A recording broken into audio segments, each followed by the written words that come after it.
বিসমিল্লাহির রহমানির রহিম। আমি আজ তোমাদের সপ্তম শ্রেণীর প্রথম অধ্যায়ের কিছু ইম্পর্টেন্ট অংশ তোমাদের মাঝে তুলে ধরছি। প্রথমে পাঠের আলোচনার বিষয় হচ্ছে আকাইদ। আকাইদ আকাইদ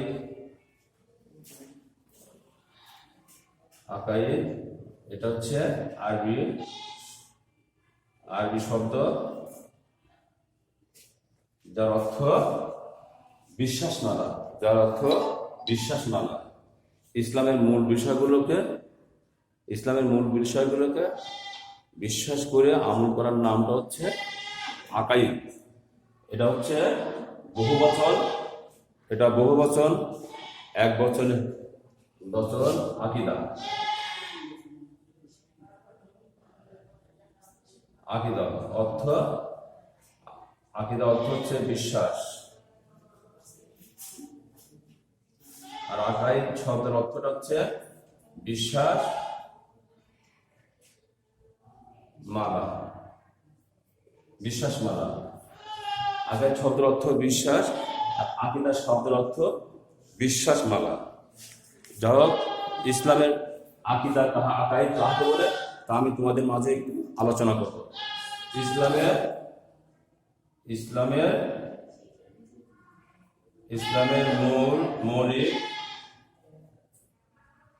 মৌলিক বিষয়গুলো মনে প্রাণে বিশ্বাস করাকে আকাইদ বলা হয়।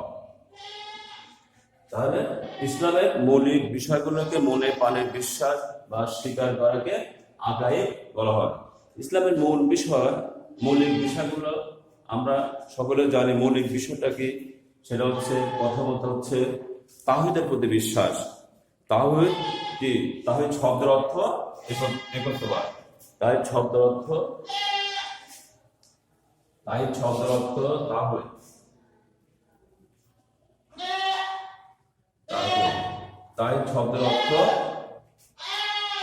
একত্ববাদ বা একক বা এক, অর্থাৎ আল্লাহ পাককে একত্ববাদ, অর্থাৎ এক আল্লাহ ছাড়া কাউকে উপাস্য বলে ডাকা যাবে না। আল্লাহকে এক বলে স্বীকার করতে হবে, একক, আর কোনো প্রভু নেই। বা এক মানে উনি ছাড়া আমাদের আর কেউ ইলাহা নাই। যেমন পবিত্র কোরআন আল্লাহ পাক বলেছেন, কুল হুয়া আল্লাহু আহাদ, হে রাসূল আপনি বলে দিন আল্লাহ এক। তাহলে আল্লাহ এক। তাহলে শরীয়তের পরিভাষায়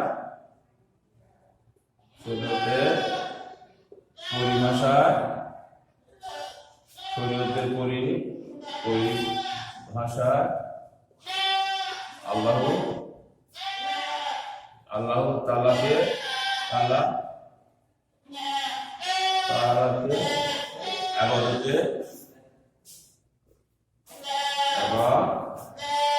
ইবাদতের মূল মালিক বলে বিশ্বাস বা স্বীকার করাকে তাওহীদ বলা হয়। বিশ্বাস আর স্বীকার করা। আল্লাহ শরীয়তের পরিভাষা আল্লাহ তাআলাকে ইবাদতের মূল মালিক বলে বিশ্বাস বা স্বীকার করাকে তাওহীদ বলা হয়। তা আল্লাহ তাআলাকে আমরা এক বা একক বলে বিশ্বাস করব। আমরা আল্লাহ তো এক। আল্লাহ তাআলা যুগে যুগে নবী রাসূল প্রেরণ করেছেন, তাদেরকে মানুষকে সঠিক পথে আহ্বান করার জন্য। আদম আলাইহিস সালাম থেকে শুরু করে হযরত মুহাম্মদ সাল্লাল্লাহু আলাইহি ওয়াসাল্লাম পর্যন্ত যত নবী আসছেন, প্রত্যেকটা নবী কালেমার দাওয়াত দিয়েছেন। প্রত্যেকটা নবী দাওয়াত ছিল। হযরত আদম আলাইহিস সালাম বলেছেন লা ইলাহা ইল্লাল্লাহ, আদম সফিউল্লাহ। হযরত মুসা আলাইহিস সালাম দাওয়াত দিয়েছেন লা ইলাহা ইল্লাল্লাহ, মুসা কারিমুল্লাহ, হযরত ইব্রাহিম আলাইহিস সালাম দাওয়াত দিয়েছেন লা ইলাহা ইল্লাল্লাহ, ইব্রাহিম খলিলুল্লাহ। আমাদের প্রিয় নবী হযরত মুহাম্মদ সাল্লাল্লাহু আলাইহি সাল্লাম যে দাওয়াতটা দিয়েছেন সেই দাওয়াতটা হচ্ছে লা ইলাহা ইল্লাল্লাহু মুহাম্মাদুর রাসূলুল্লাহ। এই কালেমার মধ্যে দুটা ভাগে বিভক্ত করা হয়েছে। একটা ভাগ হচ্ছে লা ইলাহা ইল্লাল্লাহ, এটা হচ্ছে তাওহীদের দাওয়াত, এই আল্লাহ ছাড়া কোনো উপাস্য নাই। আর মুহাম্মাদুর রাসূলুল্লাহ, এটা হচ্ছে রিসালাতের দাওয়াত। আচ্ছা, প্রত্যেকটা নবী যখন দুনিয়াতে আসছেন পথগুলা মানুষকে সঠিক পথ দিক নির্দেশনা স্বরূপ মানুষকে ভালো পথে আহ্বান করার জন্য, মানুষ যখন আল্লাহর পথ ভুলে গিয়ে তার নিজস্ব পথে যখন চলাফেরা করেছেন, মন করা পথে যখন চলাফেরা করেছেন, ঠিক সেই সময় আল্লাহ পাক নবী এবং রাসূল প্রেরণ করেছেন। ওই নবী রাসূলগণ পথগুলা মানুষকে সঠিক পথে আনার জন্য আল্লাহ তাআলা নবীদের পাঠিয়েছেন। নবীদের কাজ ছিল তাওহীদের দাওয়াত পৌঁছা দেওয়ার জন্য। এখন তাওহীদের অংশ শেষ। এখন হচ্ছে ঈমান। ঈমানটা হচ্ছে, ঈমান শব্দের অর্থ বিশ্বাস। ঈমান শব্দের অর্থ বিশ্বাস। ঈমানের দিক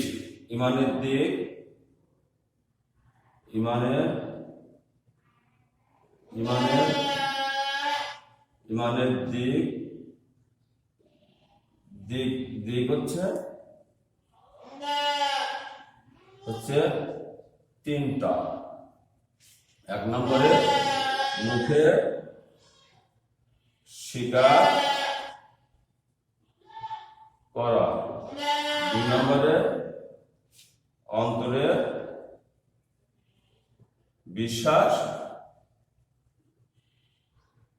করা, তিন নম্বরে তদ অনুযায়ী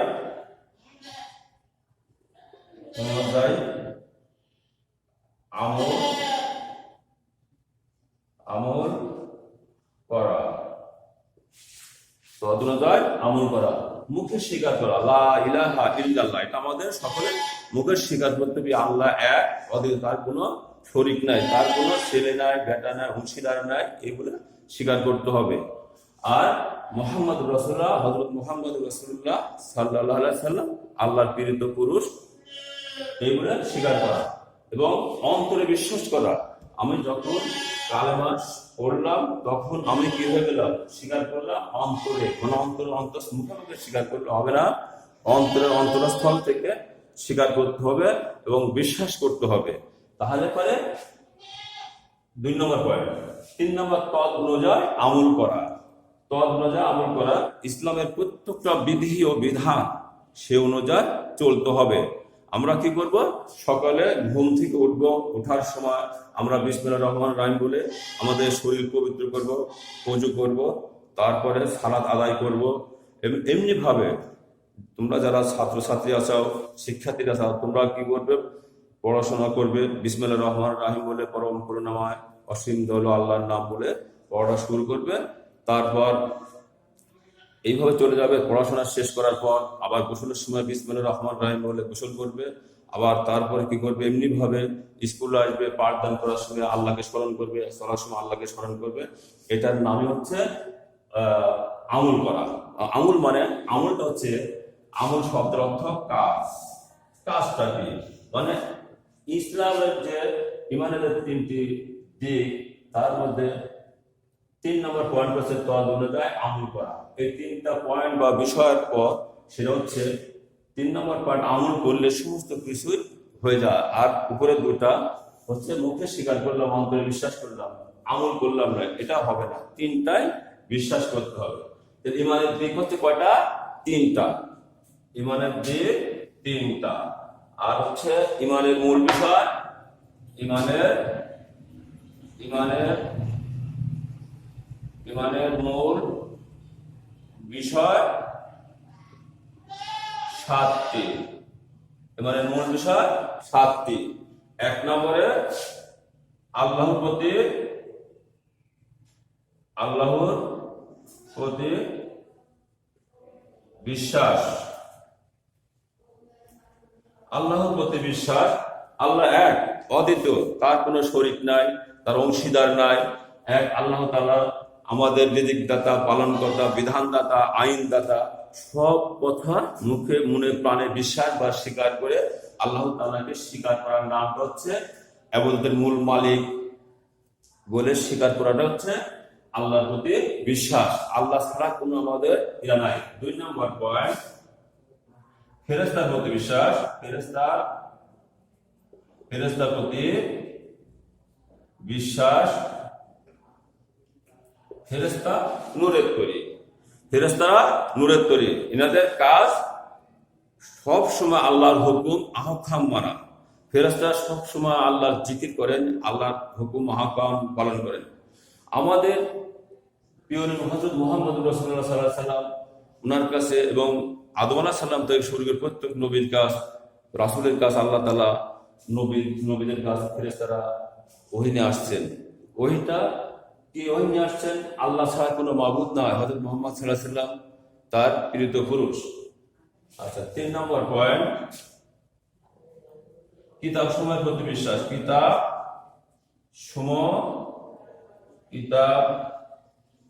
সময় প্রতি বিশ্বাস। কিতাব সময়ের প্রতি বিশ্বাস। কিতাব হযরত আদম আলাইহিস সালাম থেকে হযরত মুহাম্মদ সাল্লাল্লাহু আলাইহি ওয়াসাল্লাম পর্যন্ত 104খানা কিতাব আল্লাহ তাআলা দুনিয়াতে পাঠিয়েছেন। কর্মধারা সে হচ্ছে প্রত্যেকটা কিতাবের প্রতি বিশ্বাস স্থাপন করা। যখন এক নবীর কিতাব যখন আসে, আর এক নবী আসলে ওই নবীর কিতাব বন্ধ হয়ে যায়।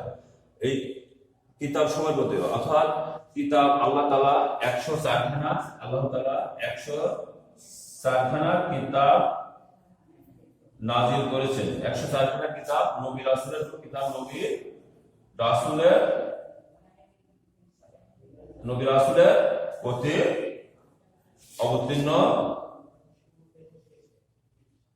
অবতীর্ণ করেছেন। এই 104খানা কিতাবের মধ্যে 100খানা হচ্ছে 100খানা কি 100খানা কিতাব হচ্ছে 100খানা হচ্ছে সহিফা, ছোট কিতাব। 100খানা সহিফা, 100খানা সহিফা হযরত আদম আলাইহিস সালামের উপর 10খানা, হযরত শীশ আলাইহিস সালামের উপর 50খানা, হযরত ইদ্রিস আলাইহিস সালামের উপর 30খানা, হযরত ইব্রাহিম আলাইহিস সালামের উপর 10খানা। এই 100খানা হচ্ছে সহিফা, 100খানা কিতাব সহিফা, এটাকে বলা হয় সহিফা, এটাকে বলা হয় ছোট কিতাব। আর 4খানা হচ্ছে 4খানা কিতাব, 4খানা বড় কিতাব, 4খানা বড় কিতাব। এটা হচ্ছে 1 নম্বরে হযরত দাউদ আলাইহিস সালাম, দাউদ আলাইহিস সালাম,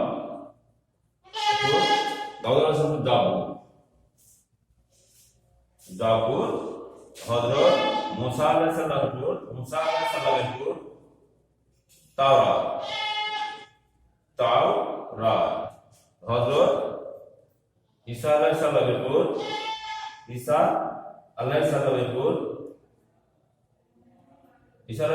উপর ইনজিল। 4 নম্বরে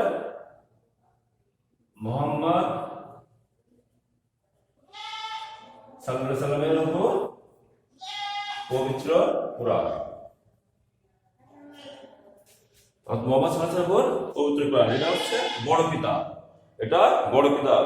একটু কথা বলি, সেটা হচ্ছে প্রিয় শিক্ষিতরা, সেটা হচ্ছে দাউদ আলাইহিস সালাম যখন তাওরাত কিতাব, জাবুর কিতাব অবতীর্ণ হয়েছে, তখন মুসা আলাইহিস সালামের তাওরাত কিতাবের আইন, মুসা আলাইহিস সালাম যখন দুনিয়াতে আসছেন, তাওরাত কিতাব তারপর যখন নাযিল হয়েছে, ঠিক সেই সময় দাউদ আলাইহিস সালামের জাবুর কিতাবের আইনগুলো সব রহিত হয়ে যায়।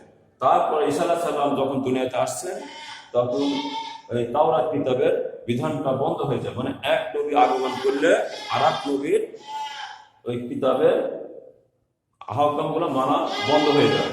তারপরে ঈসা আলাইহিস সালামের পর আমাদের প্রিয় নবী হযরত মুহাম্মদ রাসূলুল্লাহ সাল্লাল্লাহু আলাইহি সাল্লাম যখন আবির্ভূত হলেন 570 খ্রিস্টাব্দে, তখন সমস্ত কিতাবের বিধানগুলো বন্ধ হয়ে যায়, তখন কোরআন কারিম অনুসরণ করে।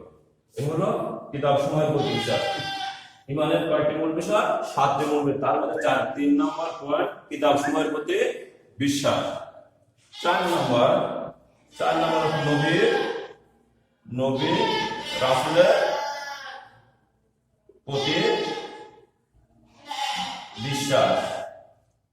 নবী রাসূল আদম আলাইহিস সালাম থেকে শুরু করে হযরত মুহাম্মদ রাসূলুল্লাহ সাল্লাল্লাহু আলাইহি সাল্লাম পর্যন্ত 1,24,000 মতান্তরে 2,24,000 পয়গম্বর এই দুনিয়াতে আসছেন, আল্লাহ পাঠিয়েছেন। এই নবীতে আদম আলাইহিস সালাম থেকে শুরু করে শেষ নবী মুহাম্মদ সাল্লাল্লাহু আলাইহি সাল্লাম পর্যন্ত যত নবী আসছে, প্রত্যেক নবীর প্রতি ঈমান বা বিশ্বাস করা আমাদের জন্য জরুরি। আল্লাহ পাকের আল্লাহ রাসূলের বিধান বিশ্বাস করতে হবে। এটা হচ্ছে 4 নম্বর। নবী রাসূলগণের কাজ ছিল কি? মানুষকে সঠিক পথ দিক নির্দেশনা স্বরূপ আল্লাহ তাদের পাঠিয়েছেন। মানুষ যখন খারাপ পথে চলে যায়, মানুষ যখন এক আল্লাহর এক বা একক বলে স্বীকার করে না, মানুষের নিজস্ব মন গড়া পথে যখন চলে যায়, ঠিক সেই সময় আল্লাহ পাক পথ ভোলা মানুষকে সঠিক পথে আহ্বান করার জন্য আল্লাহ তাআলা যুগে যুগে নবী রাসূল প্রেরণ করেছেন। এই হলো 5 নম্বর আখিরাতের প্রতি বিশ্বাস।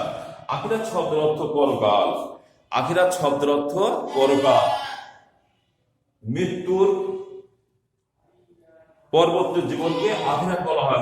মৃত্যুর পরবর্তী জীবনকে আখিরাত প্রথম ধাপটা হচ্ছে মৃত্যু বা কবর। আখিরাতের প্রথম ধাপটা হচ্ছে মৃত্যু বা কবর। সেই দিনের প্রতি বিশ্বাস স্থাপন করতে হবে। আমরা সকলে একসময় ছিলাম না, আমরা এখন আছি, আবার এমন সময় আমরা চলে যাব, মৃত্যু হয়ে যাবে। আমরা কোথায়, কার মৃত্যু হবে, কে কি অবস্থায় থাকবো, এক আল্লাহ ভালো জানেন। তার প্রতি বিশ্বাস স্থাপন করা। আবার আল্লাহ পাক আমাদের একদিন কি করবেন? জীবিত করবেন। এই প্রতি বিশ্বাস স্থাপন করা। 6 নম্বর হচ্ছে ভাগ্যের প্রতি বিশ্বাস। ভাগ্যের প্রতি বিশ্বাস। মানুষ ভাগ্যে যেটা আছে সেটা হবে, কিন্তু আল্লাহ রাসূল বলেছেন, হযরত আলী থেকে একটা হাদিস বর্ণনা করা হয়েছে, সেটা হচ্ছে কি, মানুষ তাই যা সে করে। আমরা কি করব? আমরা পরিশ্রম করব, আমরা পড়াশোনা ভালো করব, আর যখন পড়তে বসবো বিসমিল্লাহির রহমানির রহিম বলে আমরা পড়াশোনা শুরু করব। আল্লাহ পাক আমাদের দোয়া শিখিয়ে দিচ্ছেন, যদি পড়াশোনা মুখস্থ ভালো না হয়, তখন রব্বি জিদনি ইলমা।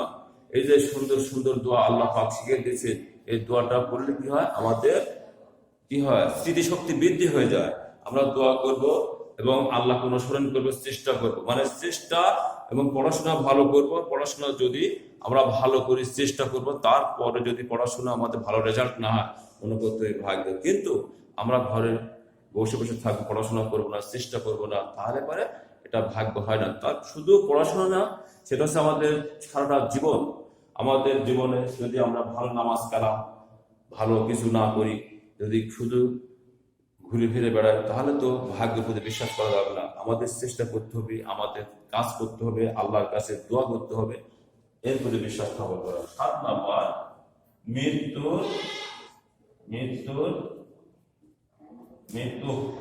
পর